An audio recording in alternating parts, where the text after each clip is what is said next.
మీరేమి ఆత్రపడద్దండి, మనం తప్పు చేయలేదు. మనం పోయింది ఆ ఊర్లో ప్రోగ్రాం మంది. ఈరోజు మనం పోతా ఉన్నాం ఊర్లోకి, అర్థమైనా? మనం ప్రోగ్రాం పెట్టి మనం ఊరిని గీరు నిందేసుకోవాలి. అనవసరంగా ఊర్లోకి మనం వచ్చినప్పుడు వాళ్ళు జెండాలు కట్టుకొని తిరగడం అనేది వాళ్ళ అహంకారానికి నిదర్శనం. అది అర్థమైందా? ఎంత అహంకారం ఉంటే అంత నష్టం జరుగుతుంది వాళ్ళకి, మనకు కాదు. ఇప్పుడు ఈరోజు నేను ఒడ్డూరులోకి రాకపోయినంత మాత్రం రేపు రానా? రేపు రాకపోతే మొన్నాడు రానా? మమ్మల్ని ఒడ్డూరులోకి రానియకుండా అంత మొగోడు లేడు, అంత అవసరము లేదు. వీళ్ళు అనుకుంటే ఆ ఒడ్డూరు వాళ్ళు వీళ్ళు వెనకంటే పోతారనుకుంటే అది కూడా వాళ్ళు అవ్వేకమే. ఒడ్డూరు ఎప్పుడు తెలుగుదేశం పార్టీని నన్ను ఇడిచిపెట్టిపోరు, అది నాకు తెలుసు. అర్థమైనా? అంత నీ దగ్గర ఉండింది 100%. రెండు నన్ను వదలరు, తెలుగుదేశం పార్టీని వదలరు. కాబట్టి మీరు ఎవరు ఆత్రపడద్దండి. ఈ 2 రోజులు వాళ్ళు రెస్ట్ తీసుకొని రాని, 2 రోజులు డిశ్చార్జ్ రాని, నేను మళ్ళీ వస్తాను ఊర్లోకి వచ్చినప్పుడే మాట్లాడతాను. కాబట్టి మీరు ఎక్కడ ఎవరితో మాట్లాడడం కానీ వేరే రకంగా ఉండడం కానీ ఏం చేయొద్దండి. అర్థం కదా? శాంతంగా ఉండండి, అన్నీ మంచిగా జరుగుతాయి. టైం దగ్గరికి వచ్చింది. పొయ్యే కాలం వచ్చినప్పుడు ఇట్లా బుద్ధులు పుడతాయి. పొయ్యే కాలం వచ్చినప్పుడు ఇట్లా బుద్ధులు పుట్టేది. కాబట్టి వాళ్ళకి పొయ్యే కాలం వచ్చిందని అర్థమైపోయింది. నువ్వు ఏమీ మాట్లాడద్దు. నువ్వు వాడి జెండా వద్దు, మన జెండా వద్దు, మీరు ఏమి మాట్లాడదని మీ పాటికి మీరు హాయిగా ఉండండి. వాళ్ళు రాని, మళ్ళీ నేను వస్తా ఊర్లోకి. వాళ్ళు కొంచెం తయారయ్యి 2 రోజులు గ్యాప్ తీసుకొని రాని, ఆ లోపల నేను ఊర్లోకి వస్తా. మళ్ళీ ఊర్లో తిరిగేటప్పుడు చెప్తాను నేను. లేదు 2 రోజులు ఉండమంటున్నాను. ఉండమండి, డాక్టర్తో మాట్లాడినా. ఒక రోజు ఉండేయండి సార్, 2 రోజులు సరే ఉండేలే. వాళ్ళు డాక్టర్లు ఎప్పుడు పంపిస్తే అప్పుడు వస్తారు. అర్థమైనా? రాత్రికి పంపిస్తే రాత్రికి పంపించినాయి, రేపు పంపిస్తే రేపు పంపించినాయి. వచ్చినా కూడా 2 రోజులు ఇంటికాడ ఉండి 2 రోజుల తర్వాత నేను వస్తా. పెట్టుకోవాలి కదా, ఎట్లా మండలం తిరుగుతూ ఉన్నాయి కదా. ఈ రోజు తిరిగేది రేపు తిరిగేది అంతే కదా, ఏముంటాడా? కాబట్టి ఏదో మధ్యలో పెడతాను. ఏం అరేంజ్మెంట్స్ పదమ్మా ఒడ్డూరులో పోయి నువ్వు చెప్పేది. ఇంటింటికి పోయి దండం పెట్టుకొని పోయే పనికి ఏముండదు. అదేముండదు. సొంత ఇంట్లో పోయి దండం పెట్టుకొని పోయేదానికి ఏముండదు. అంత లేదులే. ఊర్లో నేను పండగ వాతావరణం లాగా ఉంది సార్. అవంతా చేస్తా ఉంటే గంగ పండగ లాగా పిల్లోళ్ళు పెద్దోళ్ళు అంతా సైకిళ్ళు కూడా సార్, పిల్లోళ్ళు జెండాలు కట్టుకొని అది అట్లనే ఉంటుందమ్మా. ఇంటింటికి కూడా ఆడాలి సార్. ఇది అమరన్న వస్తున్నారు, జెండా కట్టుకుంటారు. ఈ మా ఇంటి ఒక్కొక్క వీధికి నేను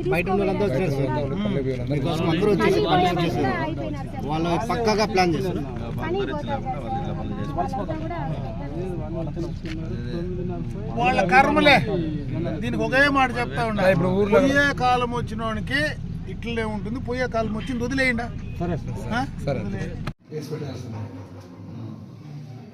వాడు కడతాడా కట్టడా మన ఇష్టము.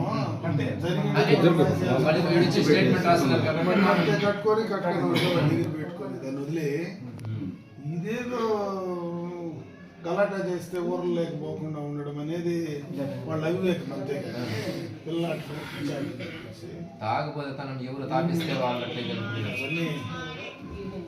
అవన్నీ వాళ్ళ అవివేకంగానే. ఇప్పుడు ఒడ్డూరులో వాడు ఏం చేసేది? అది చిన్నప్పటి నుంచి ఒడ్డూరు అంటే మనకు సొంత ఊరు లెక్క. అది ఊరు చేసేది ఏమి లేదు, ఊరు చేసేది స్వచ్ఛందంగానే వస్తారు. తెలుగుదేశం పార్టీతోనే ఉంటారు అంతే. అది వాడు మార్చాలంటే వాడి జీవితం సరిపోదు. ఒడ్డూరు మార్చాలి అది వదిలే చూద్దాం. నేను ముందు ఇది బాగా చేసుకో, మన ఊర్లోకి వచ్చి మళ్ళీ సపరేట్గా పెట్టుకుందాం. 2 రోజులు రెస్ట్ తీసుకొని చూసుకొని రా. అది ఇవ్వాల్సింది పోలీసుకి ఏమి జరిగిందో అది ఇచ్చేసేయండి. అంటే పోలీసు వాళ్ళకి ఇచ్చేసేయండి. వాడు ఏం చేస్తాడో వాడిని వదిలేయండి. జరిగిండేది ఇది. న్యాయం చేస్తే న్యాయం చేయాలి, చేయకపోతే కూడా ఏం పీకేది నెలలో ఏం పీకేది. మనోళ్ళు అంటే ఏం పట్టించుకోవడం లేదు.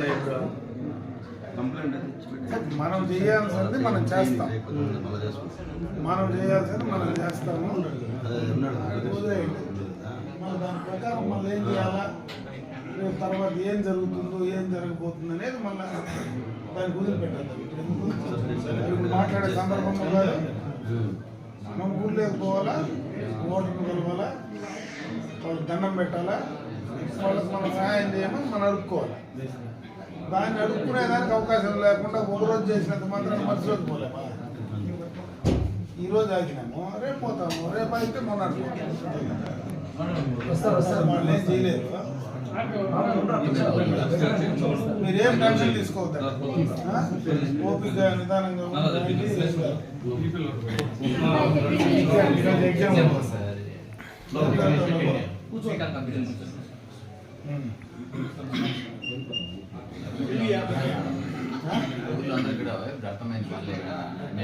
ప్రతి ఒక్కరు అట్లే వాళ్ళ పార్టీ వాళ్ళే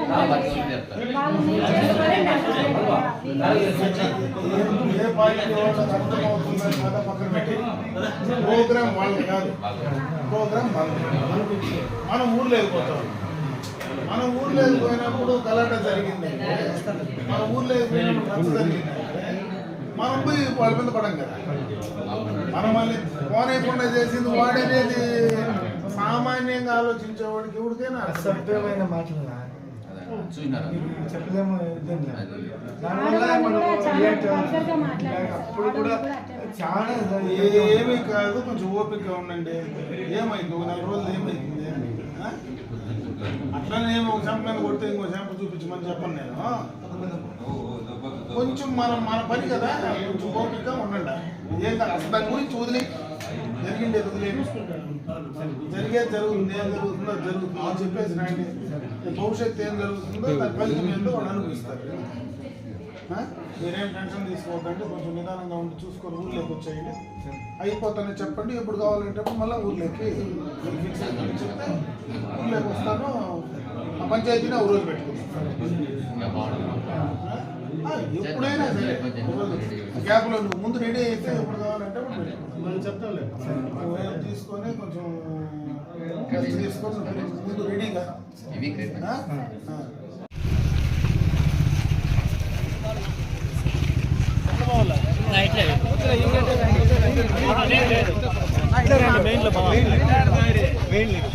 ఆడ క్లోజ్ చేసిన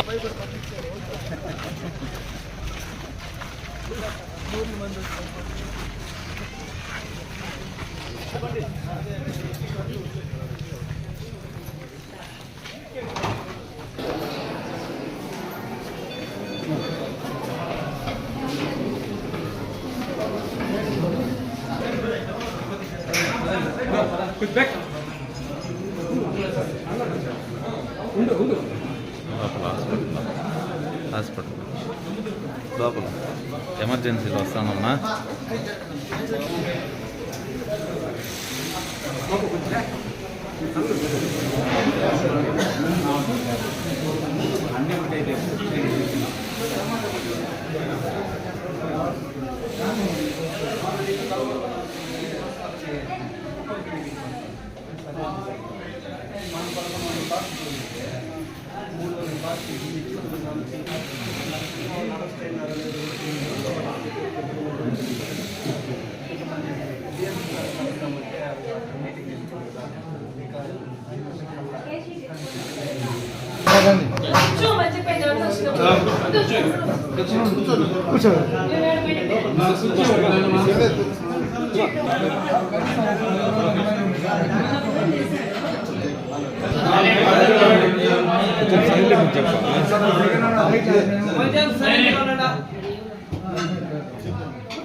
దిమ్మి కట్టాము. అంతా జెండాలు అయితే ఊర్లో అంతా ప్రోగ్రామ్ ఉంది కాబట్టి మొత్తం జెండాలు అంతా కట్టేసాము. కట్టేసి లాస్ట్ పెయింట్ పెట్టేసి మార్నింగ్ కట్టేపోతే జెండా హౌస్ పెయింట్ కొట్టుకుంటూ ఉంటుంది. అది మన ఇంటి ముందరే కడతాను, వేరే వాళ్ళు మన ఇంటి ముందరే కడతాను. రోడ్ సైడ్ కట్టుకుంటా ఉంటే కట్టేసాము. అది పెయింట్ కొట్టుకుంటూ 5 మంది వచ్చారు, 6 మంది వచ్చి జై జగన్ అనేసి వాళ్ళు నినాదాలు చేసుకున్నాను. వాళ్ళు రోడ్లో చేసుకుంటుంటే మనం మాట్లాడకూడదు, నేను కామ్గా ఉండిపోయాను. మళ్ళీ వెళ్ళిపోయి మళ్ళీ తిరుకొని వచ్చి ఎవరిని ఊర్లోకి రాకూడదు, ఎవడు వస్తాడు, యా నాయకుడు వస్తాడు కానీ కొంచెం వల్గర్గా మాట్లాడారు. ఎవడు రాకూడదు, రాత్రికి మీరు కట్టిన జెండాలంతా రాత్రికి ఏమవుతాయి చూడండి, రాత్రికి మీకు ఏం చేస్తామో తెలుస్తుంది, చూస్తాయి అనేసి అసభ్యంగా మాట్లాడారు. అప్పుడు మీరు ఫోన్లో మీరేం తాగేస్తున్నారంటే మన జెండాలు తిరిగాను. ఆ బండికి వాళ్ళు కరెక్ట్ అన్నది అవి తగులుకొని ఈడ్చుకొని పోయినారు. బండి జెండాలు అంతా ఈడ్చుకొని పోతాను. మేము పోయి మాట్లాడుతూ పట్టి లాక్కుని వీళ్ళు దొరికినారు నా కొడుకు చంపేద్దాము పట్టుకొని లాగి షర్ట్ పట్టి లాగి కొట్టడము, వాళ్ళతో ఇల్లు ఉంటుంది అడ్డు వేసాం. కరెంట్ మొత్తం వీధి లైట్లు మొత్తం ఆఫ్ చేసినాను. మాకు తెలియదు ఆ లైట్లు ఆఫ్ చేసిన విషయం. మన మీద ఇది ప్రోగ్రామ్ ఉంది, కరెంట్ పోయిందేమో మనం పెట్టుకున్నాను. ఇళ్ళలో ఉంది లైట్లు, వీధి లైట్లు ఇచ్చేసి కొట్టి చంపేస్తాము. నన్ను కూడా కింద దోసేసినారు సార్. నన్ను కూడా కింద దోసేసి జుట్టు అంతా పట్టుకొని ఎదురుపై పనిచేసి ఫస్ట్ నన్ను కింద పోయేస్తాడు. మన మా బాబాయ్ వచ్చినాడు, బిడ్డను కింద దోసేసినాడు. ఎత్తదామంటే ఆయన నన్ను ఎత్తే లోపు ఇంకా ఆయన కింద వేసుకొని ఫస్ట్ ఆయన కొట్టేసినారు. మళ్ళీ ఈయన వచ్చినాడు, అట్లే కొట్టేసినారు. రాళ్ళు ఆల్రెడీ రాళ్ళు కట్లు అంతా కూడా తెచ్చుకున్నారు, రెడీగా పెట్టుకొని. ఆల్రెడీ వాళ్ళే 6 మంది వాళ్ళకి రిజిస్ట్రేషన్ వచ్చేసింది, ఊరు మొత్తం ఓటైపోయింది. మొత్తం జనాలంతా స్వచ్ఛందంగా వాళ్ళే జెండాలు కట్టుకోవడము, వాళ్ళ ఫోన్లు కట్టుకోవడము, ఇంటి దగ్గర అంతా వాళ్ళు చేసుకోవడం వల్ల బాగా దీన్ని ఎలాగైనా నిరుపేద చెడగొట్టాలనే ఉద్దేశంతోనే వాంటెడ్గా సైకిల్ కూడా జెండాలు కట్టుకున్నారు సార్. మేము ఊర్లోకి వెళ్ళిపోయాం జెండాలు ఎత్తుకొని. వీళ్ళకి వాళ్ళ ఇంటికి వెళ్ళి లేపి ఎదురు మీరు కట్టుకున్నట్టు అమరాన్ని వస్తామంటే మేము కట్టుకున్నాం. ఇల్లు అదే విధంగా కట్టుకున్నారు. అప్పుడు మేము పోతా ఉంటే వీళ్ళు బండ్ల 5-6 మనిషి ఈడ్చుకొని పోయినారు. బాగా ఇదే ఉంది, రాకూడదు ప్రోగ్రామ్ చెడగొట్టాలా అని వాంటెడ్గా కలిసి ఏమంటే నా పైన వాంటెడ్గా చంపాలని ప్రయత్నాలు చేస్తాను. చెడగొడితే ఊర్లేదు అదే మనం కూడా ఎంతమంది వస్తే ఏముందినా మన ఊళ్ళో మన ప్రోగ్రామ్ పెట్టుకోకుండా నింపేస్తామా, వాళ్ళు భయపడి మనం ఇదేనేస్తామా. మీటింగ్ కండక్ట్ చేయాలి సార్. ఈ రోజు కూడా చేద్దాం. మేము ఇప్పుడు హాస్పిటల్ లేకుండా ఉంటే ఇప్పుడే కావాలంటే ఈ రోజే మేము ఇక్కడ ఉండాలనేసి మీటింగ్ కండక్ట్ చేద్దామంటే వాళ్ళ నర్సులు ఒప్పుకోలేదు సార్. ఈ రోజే అన్నం పీల్చుకొని ఇంటింటికి తిరుగుదాం మేము, నువ్వు క్యాప్ వేసుకో, మేము బదులు నేనంటే నేను వస్తా పదాం కదా అని చెప్పిన. అసలు మా ఇంట్లో చిన్న పిల్లలు సార్, వాళ్ళని కూడా ఈ రోజు మన ఊళ్ళో అందరూ కూడా ఎక్కడ పోయింటారు సార్, పోయింటారు అందరూ ఊళ్ళో ఎందుకంటే ఈ ఘర్షణ జరిగిన వల్ల ప్రతి ఒక్కరు కూడా ఆలోచించేస్తారు. ఇటు పక్కంతా ఇప్పుడు మేము అక్కడ కూర్చోంటే కూడా సార్ అబ్బాయి నవ్వుకొని ఇట్లా మీసం తిప్పి ఊర్లో కూడా మీ కథ చూస్తాము అని చెప్తాను సార్. ఇప్పుడు మీసం తిప్పుకొని వాడు మరుగు దెబ్బ కొట్టినాడు. మగోడైతే ఎదురుగా ఫేస్ టు ఫేస్ తెలుసుకోవాలంటే వాడు ఎంతమంది పిలుచుకొచ్చుకుంటాడో పిలుచుకొచ్చుకోండి, మేము సిద్ధమే దానికి. మేము ఇప్పుడు కూడా కేసు పెట్టాలనేసి కానీ మేము దీని గురించి కేసు రిఫర్ చేసుకోవాలనేసి కానీ మాకు సిద్ధాంతం లేదు సార్. ఇది కేసు మాకు అవసరం లేని పని.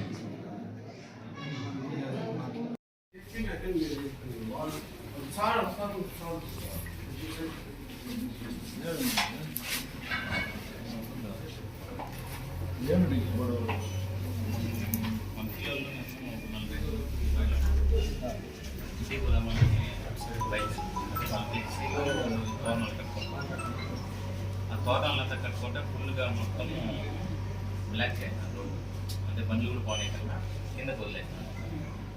తీసుకుంటే మేము పోతాము అంటే ఆ తీసుకున్న సమయంలో సోమరూపం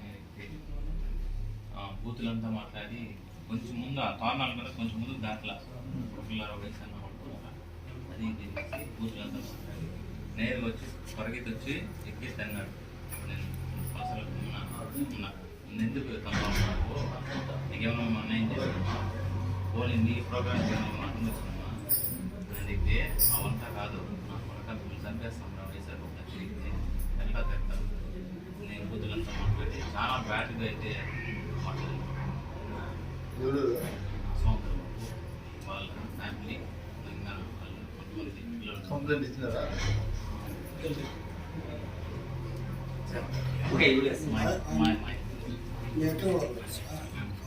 ఆడోళ్ళు కూడా కొట్టినారా? సార్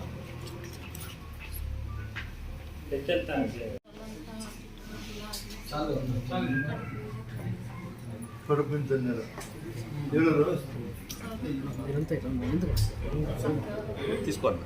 మీరు వెళ్ళిపో మీరు నువ్వు కూడా బయట పోదా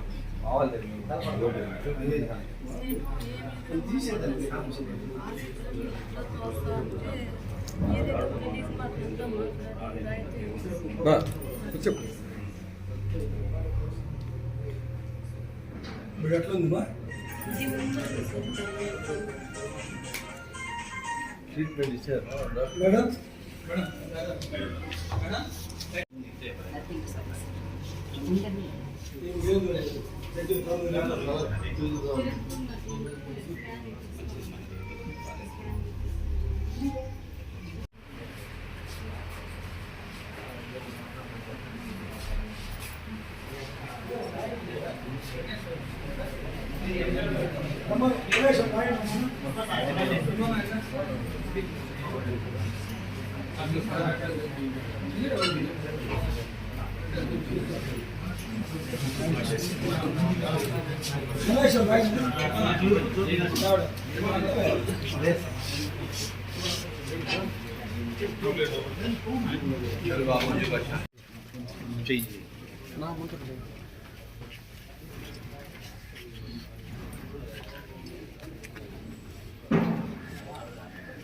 ఏదైతే పలంనేరు మండలం ఒడ్డూరు పంచాయతీ సంబంధించినటువంటి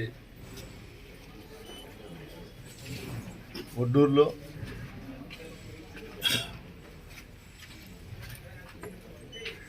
ఈరోజు జరిగినటువంటి సంఘటన చూస్తే చాలా దారుణం. ఎవరైనా ఏ పార్టీలోనా ఉండొచ్చు, ప్రజాస్వామ్యంలో ఆ హక్కు వాళ్ళకు ఉంటుంది. అలాంటి పరిస్థితిలో ఎవరిని ఏనాడు కూడా గడిచిన ఈ 4 సంవత్సరాల 8 నెలలు ఎక్కడా కూడా ఎవరి మీద కానీ గొడవలు లేదా వేరే పార్టీ అని చెప్పి ఎక్కడ గొడవలు పెట్టడం కానీ లేదో కొట్లాట్లను ప్రోత్సహించడం కానీ జరగలేదు. కానీ ఈరోజు ఈ సంఘటన చూస్తే చాలా దురదృష్టకరం. ఏదైతే వాళ్ళ ప్రోగ్రాం జరుగుతూ ఉందో దాంట్లో గ్రామస్తులకు ఇబ్బంది కలుగుతుంది. కొంచెం మీరు చూసుకొని దారి వదిలి చేసుకోండి అని చెప్తే అంత మాత్రాన పట్టుకొని కొట్టడం, మీరు వైసీపీ వాళ్ళని వల్గర్గా దూషించడం చాలా దారుణం. చంపేస్తామని కూడా బెదిరించారంట. నేను ఒకటే తెలియజేస్తున్నా, నిజం చెప్తున్నా, ఎవ్వరూ కూడా ఇంతవరకు వైఎస్ఆర్ కాంగ్రెస్ పార్టీలో ఇలాంటి వాటిని ఎవరు కూడా ప్రోత్సహించలేదు. ఈ నియోజకవర్గంలో ఇంతవరకు ఇలాంటివి ఎక్కడా కూడా ప్రోత్సహించలేదు. మళ్ళీ చెప్తున్నా, వీటన్నిటిని కూడా ఫుల్ స్టాప్ పెట్టండి. ఇది ఒక చోట మొదలైతే అన్ని చోట్ల రాసుకుంటూ వెళ్తూ ఉంటుంది. దయచేసి నేను చెప్పటం ఒకటే, నేను ఒక శాసనసభ్యుడిగా ఇరు పార్టీ కార్యకర్తలకు నాయకులకు, 2 పార్టీలో ఉన్నటువంటి నాయకులకు కార్యకర్తలకు ఇద్దరికి చెప్తున్నా, మీకు కుటుంబాలు ఉన్నాయి, మిమ్మల్ని నమ్ముకునే కుటుంబాల్లో ఎంతోమంది ఉన్నారు. మీ భవిష్యత్తును మీరు పాడు చేసుకోవద్దండి. సమన్వయం పాటించి ఏదైనా జరిగినప్పుడు ఓపికతో, పోలీసులు ఉన్నారు, పరిశీలిస్తారు. మీరు కొట్టుకొని ఎవరికైనా ఏదైనా అయితే మీ కుటుంబాల్లో ఆ పడే బాధని నేను తీర్చలేను, అవతల వాళ్ళు వచ్చి తీర్చలేరు. గుర్తుపెట్టుకోండి. ఎందుకు ఈ మాట చెప్తున్నానంటే, రాజకీయాలు వేరు. కొట్టుకొని మీ ప్రాణాలు ఎవరు ప్రాణాల్లో పోతే ఎవరు కూడా తిరిగి ప్రాణాలు తెచ్చేవారు. నేను ఈరోజు మా ఊడి పక్క నేను మాట్లాడాలని కాదు చెప్తున్నది, ఇరు వర్గాల వారికి చెప్తున్నా, దయచేసి ఇలాంటి వాటినన్నింటినీ కూడా ఫుల్ స్టాప్ పెట్టండి. మీకు ఏదైనా ఇబ్బంది అయింది పోలీస్ స్టేషన్లో వెళ్ళి కంప్లైంట్ ఇవ్వండి. మరీ ఇంత విచ్చలవిడిగా మీరు ఇలా తయారైతే మిమ్మల్ని చూసి మా వాళ్ళు ఇట్లా పెరిగిపోయారు అనుకోండి, దీనికి ఎండ్ ఉండదు. దీనివల్ల మీకు కలిగే ప్రయోజనాలు కూడా ఉండవు. లేదు నా అవసరానికి నేను మిమ్మల్ని ఏదైనా రెచ్చగొట్టచ్చు తప్ప మీకు కలిగే ప్రయోజనం ఏమైనా ఉందా అని అడుగుతా ఉన్నా. కన్నీ పెంచి 9 మాసాలు మోసిన తల్లికి తెలుస్తుంది ఆ బాధ ఏమని. రాజకీయాల కోసం గ్రామాల్లో మీరు ఎవరు కూడా కొట్టుకోవాల్సిన అవసరం కూడా లేదు. దయచేసి మళ్ళీ చెప్తున్నా, వీటినన్నిటికీ కూడా ఫుల్ స్టాప్ పెట్టండి. కేవలం రాజకీయాలు ఎన్నికల్లో మాత్రమే ఉంటాయి. ఊర్లలో ఇరు పార్టీల వారికి చెప్తున్నా, సమన్వయం పాటించండి. మీకు ఇబ్బంది ఏదైనా అయితే పోలీస్ స్టేషన్లు ఉన్నాయి, అంతేగాని రోడ్లో పట్టుకొని దూషించడం కొట్టడం కరెక్ట్ కాదని నేను హెచ్చరిస్తున్నా. దయచేసి ఇలాంటివన్నీ కూడా మానుకోవాలని కోరుకుంటా ఉన్నా.